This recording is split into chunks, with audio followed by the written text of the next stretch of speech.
ഇന്ന് ഒരു മേക്കപ്പും ചെയ്തിട്ടില്ല. കാരണം എന്തോന്ന്? രാത്രി ഉറങ്ങാൻ നേരം മേക്കപ്പ് ഇട്ട് കിടന്ന് ഉറങ്ങി. രാവിലെ ആയപ്പോ ക്യാമറ മുക്കിക്കൊണ്ട് വന്നു. ഞാനിപ്പോ ഉറക്കം എണീറ്റു. പാർട്ടി വെയർ ഇട്ട് കിടന്ന് ഉറങ്ങുന്ന ഡാഗിനി അമ്മൂമ്മയുടെ ഇത് എണീറ്റു. എന്നിട്ട് ഞാൻ മുഖം കഴുകി. എന്നിട്ട് എന്നാ പോയി പല്ല് തേക്കും മുത്തശ്ശി. ഞാനിതാ നിങ്ങളുടെ മുന്നിലേക്കാ നിങ്ങളെ ആവാഹിച്ചു കൊണ്ടുവരാൻ വേണ്ടിയിട്ടാ. ആവാഹിച്ചു കൊണ്ടുവരാൻ വേണ്ടിയിട്ടാ. ഈ നാട്ടുകാര് പറയുന്നതിലും കാര്യമുണ്ട് കേട്ടാ. ആവാഹനമൊക്കെ ഇത് ഡാഗിനി അമ്മൂമ്മ തന്നെ, ഒരു മാറ്റവും ഇല്ല. ബാലരമയിൽ ഇറങ്ങി റീലിൽ വന്നേക്കാണ്. പലരും ചോദിക്കുന്നുണ്ട് റീനയുടെ സ്കിൻ എന്ത് സോഫ്റ്റ് ആണ്.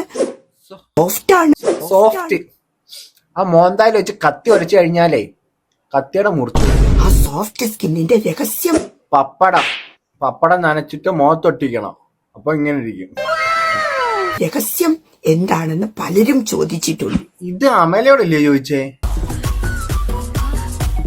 നീയല്ല അമലപ്പോളിനോടല്ലേ ചോദിച്ചേ? കണ്ടോ ഇപ്പൊ എന്റെ സ്കിൻ സോഫ്റ്റ് ആണ്. റീനയോട് ആര് ചോദിച്ചു? ചോദിച്ചോനോടെ കൊണ്ടുപോവാ. ഞാൻ ലിപ്സ്റ്റിക്കും ഇട്ടിട്ടില്ല, ഒന്നും ചെയ്തിട്ടില്ല. പക്ഷേ ഞാൻ നിങ്ങൾക്കൊരു ടിപ്പ് പറഞ്ഞു തരാം. ഒരു ടിപ്പും വേണ്ടേ. ഇതിലും ഭേദം മറ്റേ ചെങ്ങായാണ്. ഇസ്മാലിക്കാണ്. ഇനി അങ്ങേറെ ചേച്ചി വല്ലാണോ ഇത്? എന്നിട്ട് ഞാൻ കൊണ്ടുവരാൻ വേണ്ടിയിട്ടാ. ഒന്നും ചെയ്തിട്ടില്ല. സോഫ്റ്റ് ആണ്. ആവാഹിച്ചു കൊണ്ടുവരാൻ വേണ്ടിയിട്ടാ.